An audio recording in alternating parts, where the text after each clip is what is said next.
British conquest of Mysore state. There was no Karnataka those days. There was Mysore state. The kingdom of Mysore. Vijayanagara. Vijayanagara was established in 1336. The kingdom of Vijayanagara by two brothers, Harihara and Bukka. Harihara and Bukka. They established the kingdom of Vijayanagara in 1399. And in 1336, Vijayanagara was established. In 1399, Yaduraya Wodeyar founded the Principality of Mysore. And the Wodeyars served as feudatories under the Vijayanagara kings. Feudatories and vassals, Samanta, Mandalika, Kannadale, Mandalikas, Samantas. That means the Vijayanagara king had given them some territory over which, so for example, let us say this is Vijayanagara kingdom, and this is the capital of Vijayanagara, Hampe, and Vijayanagara king has given away one territory to the Wodeyars. Okay, imagine this is the territory given away to the Wodeyars. They had to maintain law and order in this area, for which they have to keep an army. They'll collect taxes. Okay, so they'll collect taxes from this area, and also they will act as a judge. And whenever the king, Vijayanagara king, went to war, the vassal will also help the king with his army. So they were like feudatories or vassals. So the position of the vassal was dependent upon the king, and the king could transfer the vassals. Are you there with me? Locally they are called Samantas. They were Samantas under the Vijayanagara rulers. So Yaduraya Wodeyar founded the Principality of Mysore, and they were initially serving as feudatories under Vijayanagara kings from this period. You see here, from 1399 till 1565, they were feudatories under Vijayanagara. Feudatories or vassals of Vijayanagara. Okay. Hello? Are you there with me? 1399 to 1565. I'm giving you the breakup. Breakup from what? 1399 to 1947. I'm giving you the breakup. 1399 to 1565, they acted as vassals under Vijayanagara. Then 1565, we have the Battle of Talikota. Medieval India, people who have missed Medieval India, don't worry. Vijayanagara was defeated by the four Bahmani sultans. Yesterday I've spoken about it. And the zenith of Vijayanagara came to an end.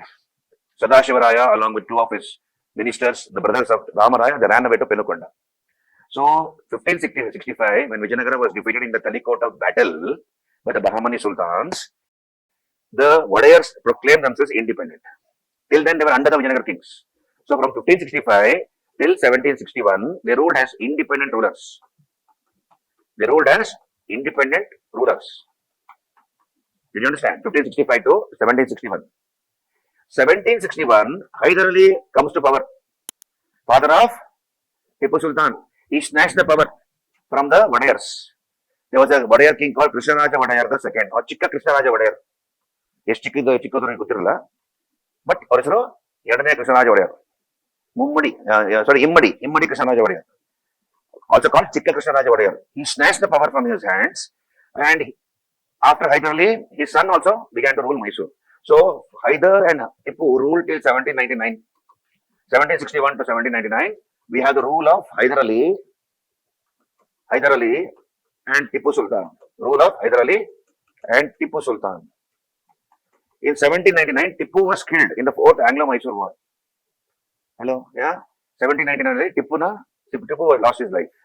And Mysore became a protected state. There was a Raja. You see, during this period, 1761 to 1799, four Wodeyar kings never sat on the throne. Father and son did not allow them to rule. So they were like dummies. And you have the Rani, Maharani Lakshmi Ammani. Maharani Lakshmi Ammani.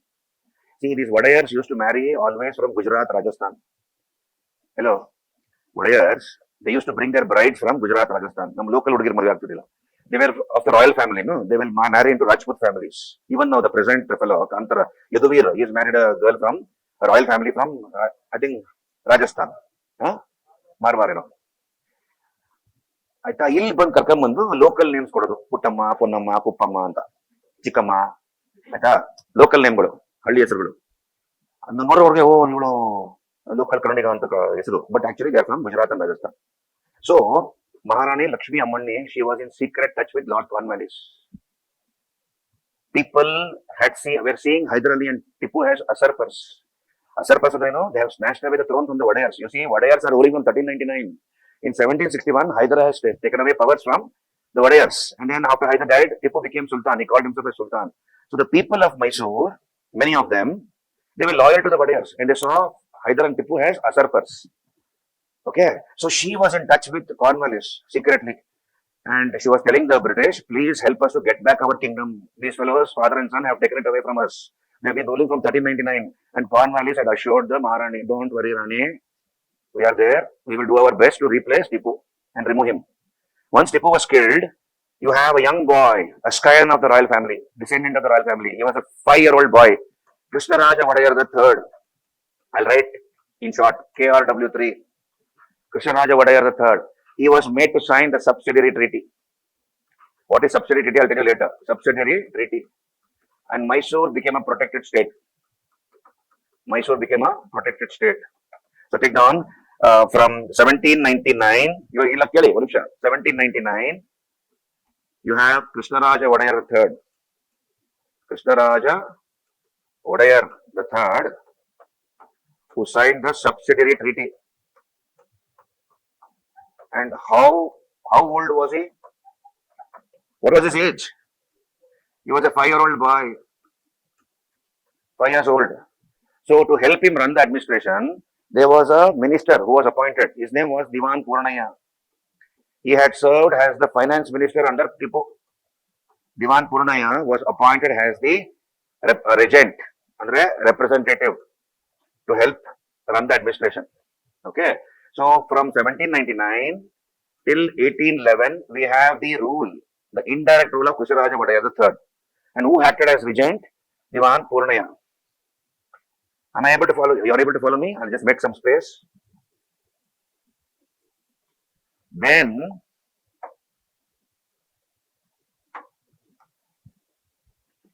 in 1811, because of certain corruption allegations against Purnaya, Purnaya was forced to resign.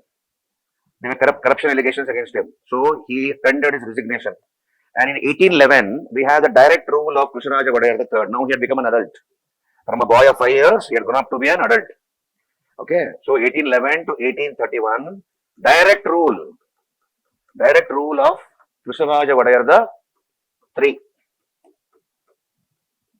Okay, direct rule.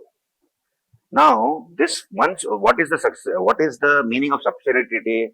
What is the consequence of signing a subsidiary treaty? I'll tell you later. But as part of the subsidiary treaty, Mysore had to pay a certain amount of money to the British every year. Okay, that is called subsidiary amount. They had to keep a British army in their kingdom and maintain that army. That is part of the subsidiary treaty. Okay, this fellow had no experience of running administration. Krishnaraja Wodeyar III had no administrative experience. He was spending a lot of money on so-called dharma kharch. Dharma kharch is making donations to temples and matas. And he had promoted many of his family members as ministers. There was a lot of corruption. So Mysore was defaulting. It was not able to pay the subsidiary amount. There was a British officer stationed in his court. And he used to write reports to the Madras governor as to how the administration of Mysore is being run. Okay. And you have revolts beginning to take place because of his inefficient administration. Revolts began to take place in the Mysore Kingdom. And this fellow, Krishnaraja Wodeyar III, took his army and he began to put down those revolts. But then in the year 1831, we have a big revolt which took place in the Mysore Kingdom. This is called Nagar insurrection. Nagar revolt or Nagar insurrection. And of course, the Raja put down this Nagar insurrection, put down this revolt, but this was enough for the British. They had tolerated his misrule for a long time, and Lord William Bentinck took over the direct administration of Mysore in his hands. He gave a pension to Krishnaraja Wodeyar and sent him off. Hello, yeah? So 1831, following the Nagar insurrection, we have Lord William Bentinck. Lord William Bentinck pensioned off the Raja, gave him a pensioned off the Raja, and we have the direct rule of the company, direct rule of the British. So British ruled Mysore from 1831 to 1881. This is called commissioner rule in Mysore. The rule of the commissioners. Commissioners rule. You're all from Karnataka, presumably. You should know these details. Just in case in the interview they ask you, you go to UPSC interview or KPSC interview tomorrow, you should know Okay, that's why I'm giving you these details. Otherwise, generally, I will not cover in other batches, in other centers when I go, other cities when I go to teach. You will learn. So here, 1831 to 1881, we have the rule of the commissioners. Earlier, there was a junior commissioner and a senior commissioner.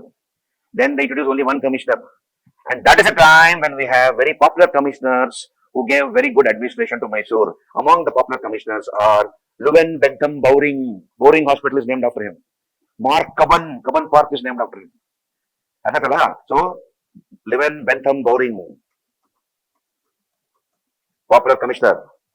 Leuven Bentham Bowring. Then Mark Cubbon Park is named after him. You gone to Cubbon Park? You heard about Cubbon Park? What? Huh? ಏನಪ್ಪ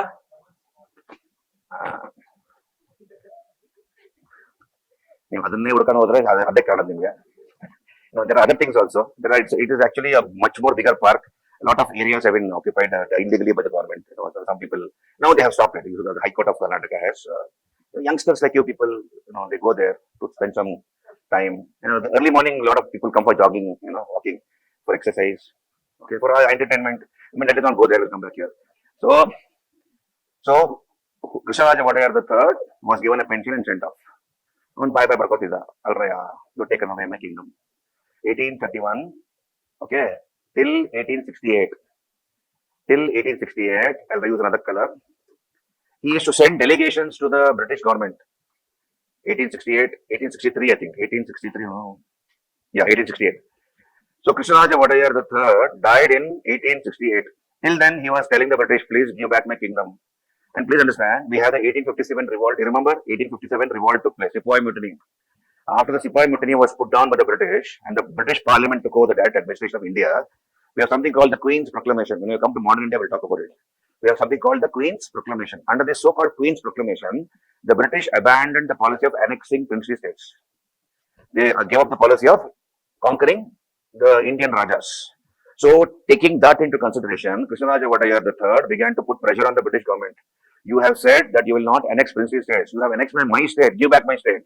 And he also sent delegations to British Parliament. Okay, and also got articles written in the local newspapers of England to put pressure on the British Parliament to return his kingdom back to him. But the British did not listen, and ultimately, 1868, Krishnaraja Wodeyar III died. Okay, then what happened? Ultimately, in the year 1881, we have the rendition of Mysore. I'll use another page here. What is called the rendition of Mysore? 1881, rendition of Mysore took place. Rendition of Mysore, rendition of Mysore is Mysore was returned back to the Wodeyars. By whom? By Lord Ripon. So Lord Ripon returned Mysore back to the Wodeyars in the year 1881. That is called rendition of Mysore. Okay, and from 1881 to 1894, they brought back the Wodeyar family again back on the throne. And who became the Wodeyar king when British returned Mysore back in 1881? Chamaraja Wodeyar the 10th. Chamaraja Wodeyar. Chamaraja Wodeyar the 10th became the ruler. Aita.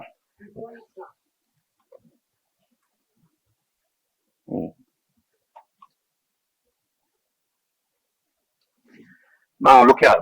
Chamaraja Wodeyar the 10th. ಅದು work ಆಗ್ತಿದೆ ಅಂತ ಗೊತ್ತಿಲ್ಲ but okay ಇದೆ working somebody in the back ಆಯ್ತು ಬಿಡಿ. Chamaraja Wodeyar the 10th. Now look here, understand this. Have you followed till here, all of you?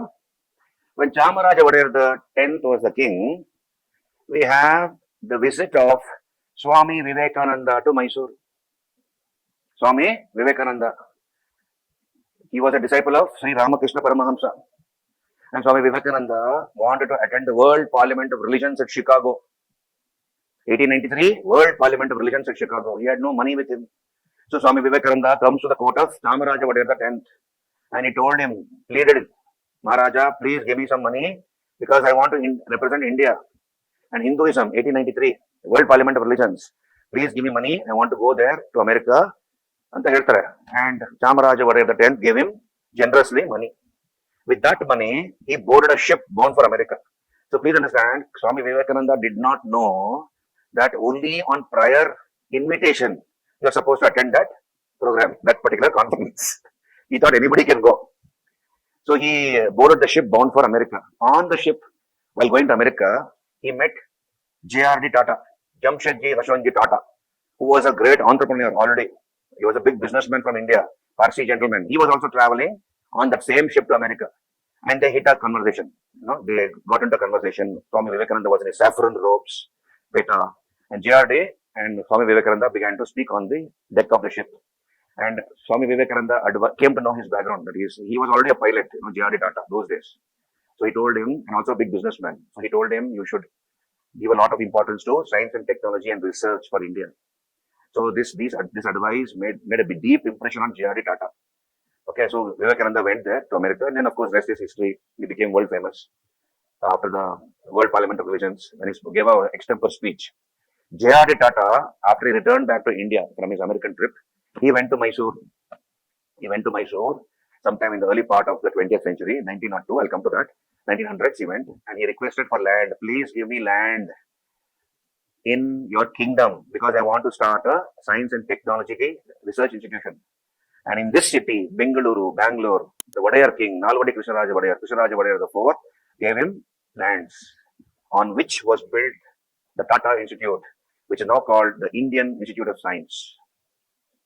It's very near to my house. If you go into that building, into that campus, you have a huge statue of JRD Tata in the quadrangle there. So this is the background about this Indian Institute of Science, which is one of the top universities of India and world, Asia also. One of the top 10 universities in Asia, this Indian Institute of Science. It was established by JRD Tata on the inspiration and advice of Swami Vivekananda. Okay, now look here, all of you. When Chamaraja Wodeyar the 10th was the king of Mysore, have you gone to Mysore? I'm sure many of you has everybody been. What is Mysore famous for? Palace. Mysore Palace. Mysore Park. Mysore Mallige. Chamundi Hills. Okay, now listen. Huh? Zoo also, okay. No. Now look here. Exactly where the Mysore Palace stands, there was a wooden palace. But this palace was not there. Exactly at that spot, there was a wooden palace. And when Chamaraja Wodeyar, that 10th, died in 1894, you come to know. His wife's name was Maharani Kempnanjamanni Vani Vilas Sanidhana. Maharani Kempnanjamanni Vani Vilas Sanidhana also. Kempnanjamanni.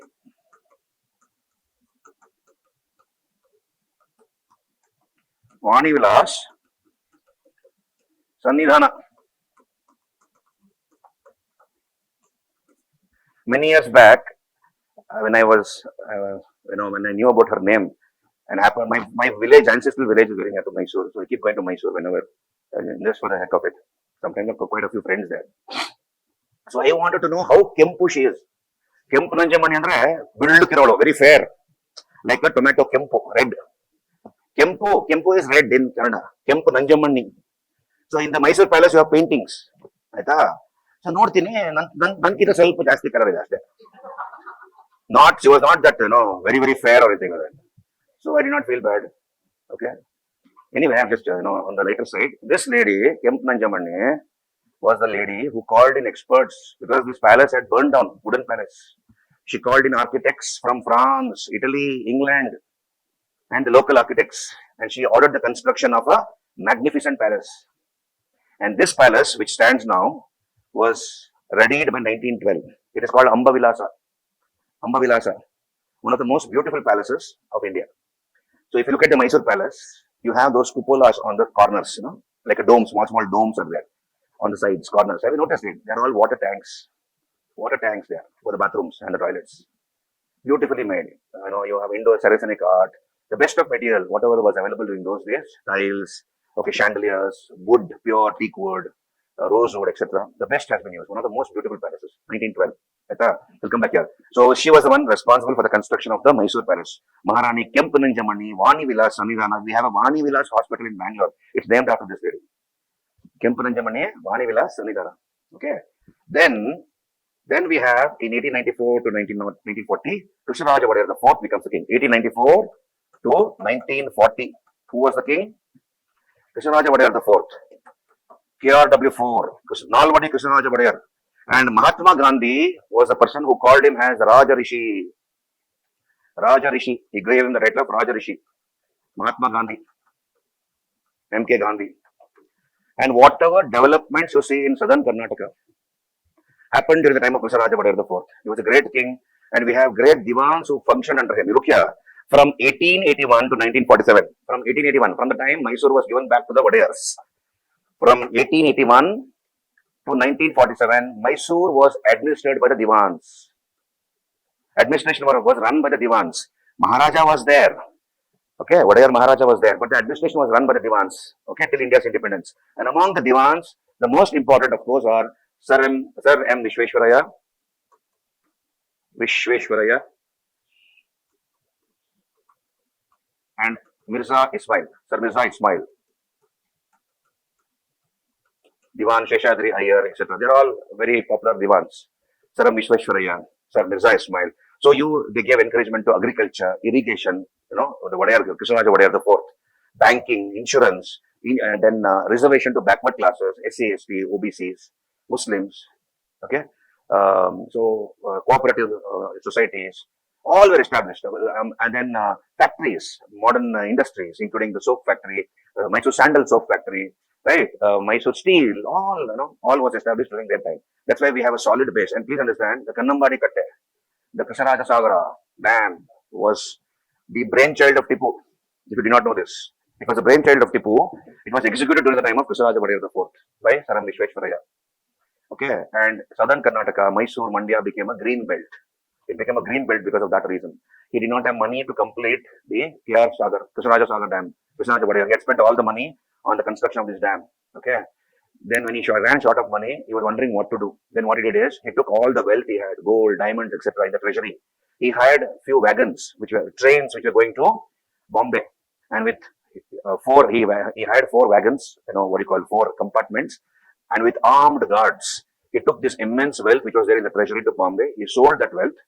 With that money, he came back, and then the construction continued. And then an advertisement was given, asking the people to come and work on this dam voluntarily. Okay, the Raja was reluctant to give this advertisement, but then next morning, when Vishweshwaraya gave the advertisement, the next morning, you have a sea of humanity.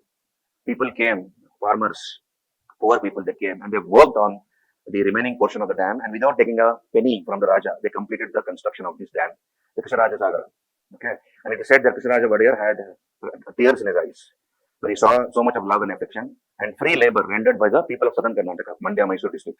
Right. So Krishnaraja Vadiyar died in 1940. Then we have Jayachamaraja Vadiyar, who became the ruler 1940 to 74, 1974. 1940 to 1974, and Jayachamaraja Wodeyar. Jayachamaraja Wodeyar. He became the ruler, and when India became independent, who was the Mysore king? This man, Jayachamaraja Wodeyar, was the king, and Mysore was one of the earliest states to accede to the Indian Union. On January 26th, 1950, Mysore acceded to the Indian Union voluntarily. The Raja said, "We will join the Indian Union." So they acceded to the Indian Union on 26th of January 1950. After the death of Jayachamaraja Wodeyar, we have Srikantadatta Narasimharaja Wodeyar, 1974. He died about, in the 90s, he died about 8-10 years back. Okay, 8-10 years back he died. Srikantadatta Narasimharaja Wodeyar. Srikantadatta Narasimharaja Wodeyar. Just find out his year of death. Srikantadatta Narasimharaja Wodeyar. He was the president of the KSA, Karnataka Cricket Association. Srikantadatta Narasimharaja Wodeyar. Srikantadatta. 2013. So in 1974 to 2013, he was the king. And now you have Yaduvira Krishnadatta Chamaraja Wodeyar. Yaduvira.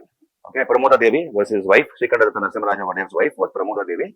She adopted this boy who was doing his MBA, family relation, in America. So she told him, "You come back. I have adopted you, and I want you to continue the tradition." And the fellow, did not complete his MBA. He came back, and what is his worth now? What is the worth of the Mysore Maharaja, present Mysore Maharaja? When last estimate, he was supposedly 2,500 crores. Inherited wealth, 2,500 crores. Half the property has been taken away by the government. Even Bangalore Palace belongs to the Wodeyars. Half of Mysore Palace belongs to government of Karnataka. Okay, they are claiming Chamundi Hills also as theirs. That is in the court. But you know why the people of southern Karnataka give a lot of respect to the Wodeyars? Because they have not misused their power and money. It was only used for the benefit of the people of Mysore Kingdom, which later became Karnataka. So southern Karnataka is highly developed only because of the Wodeyars and the Diwans who were encouraged by the Wodeyars. Okay, unlike the Nizam of Hyderabad, who never helped his people. Telangana is backward only because of the Nizam, because he never helped the people. He was only amassing wealth. And when India became independent, the Nizam of Hyderabad was the seventh richest person in the world. I'm saying seventh richest person in the world, richer than the Queen of England. He was richer than the Queen of England. If you go to Hyderabad, we have the Salarjung Museum there. This is the private collection of the Nizam. So much of wealth. And where did that wealth come from? From the taxes he collected from the people. Right? And he was reluctant to join the Indian Union. He wanted to either join Pakistan or remain independent. And then we had the police action, which happened, Operation Polo, police action of Hyderabad. And Hyderabad was forcibly taken into the Indian Union by the Indian Army on the orders of acting Prime Minister of India, Sardar Vallabhbhai Patel. So this is about Mysore. Clear?